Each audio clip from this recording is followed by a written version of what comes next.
In today's video, I want to take a look at the Senate map and how some of these races could be affected by the Brett Kavanaugh vote approving him to the Supreme Court. So I'm going to start with blue state Republicans that are probably going to be negatively affected by this vote, but then also I want to just take a look more holistically at competitive Senate races and what kind of effect that this could have in 2018, as well as looking ahead to 2020. So starting off with the blue state Republicans that are probably going to be negatively affected by this. In 2018, you have Dean Heller running against Jackie Rosen, Nevada, a blue-leaning state.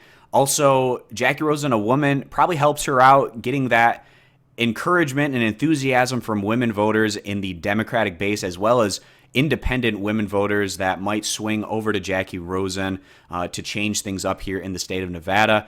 We'll see how that plays out. Dean Heller casting his vote to approve Kavanaugh might come back to hurt him in that race. And then looking ahead to 2020, obviously you take a look at Maine with Susan Collins. There's going to be a huge effort to use this yes vote against her. And one of the Senate seats that the Democrats probably have their best chance at possibly flipping in 2020. Again, we'll see how that plays out. But then another one that's probably a similar situation to what we have over in Maine, and that's going to be in Colorado with Cory Gardner, the Republican who's up for election in 2020. Colorado definitely becoming more of a Democrat-leaning state, and his yes vote could definitely come back and hurt him in his 2020 election, so we'll see how that plays out. Now, coming back here to 2018, I want to take a look at red state Democrats. I don't think necessarily that this is going to have too much of a negative effect on these particular folks. Those are going to be people like Claire McCaskill in Missouri, Joe Donnelly in Indiana, John Tester in Montana,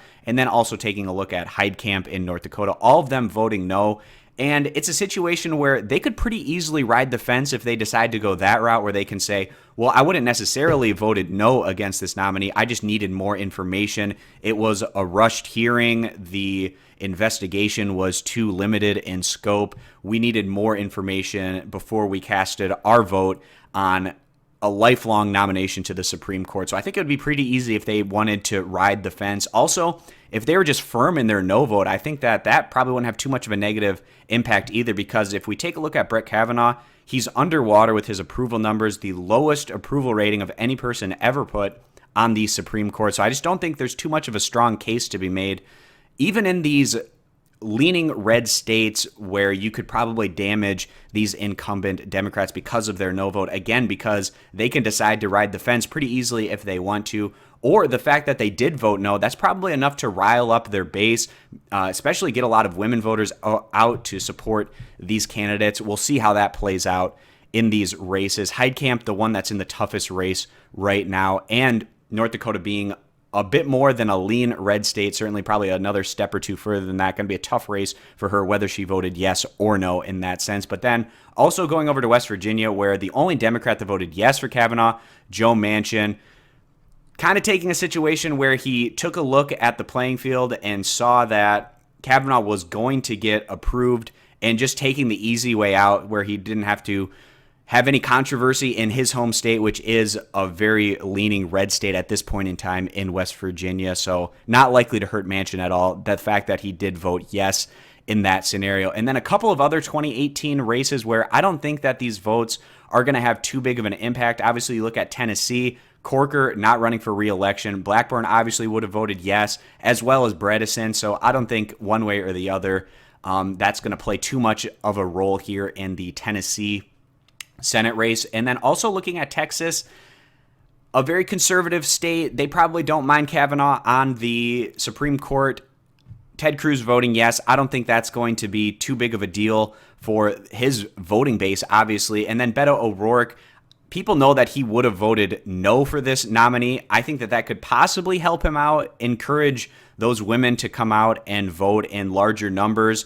More enthusiasm. We'll see if that's able to play a role and positively affect O'Rourke or not in the state of Texas. And then looking ahead to 2020, I already touched on Colorado and Maine, which are the obvious blue state Republicans right now that their yes votes can be used against them in probably a pretty significant manner.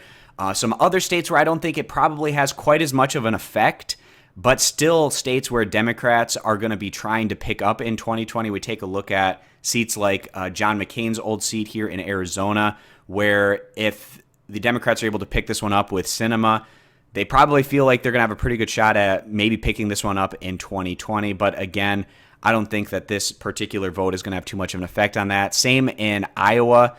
Iowa is one of those states that can go blue or red, just kind of depending on the election scenario. But a state where I don't think that there's a large group of voters here that mind a conservative person being put on the Supreme Court, but still a race that's likely to be competitive there in 2020, as well as Georgia, kind of a similar situation to Iowa, along with North Carolina, Alaska, and Kansas.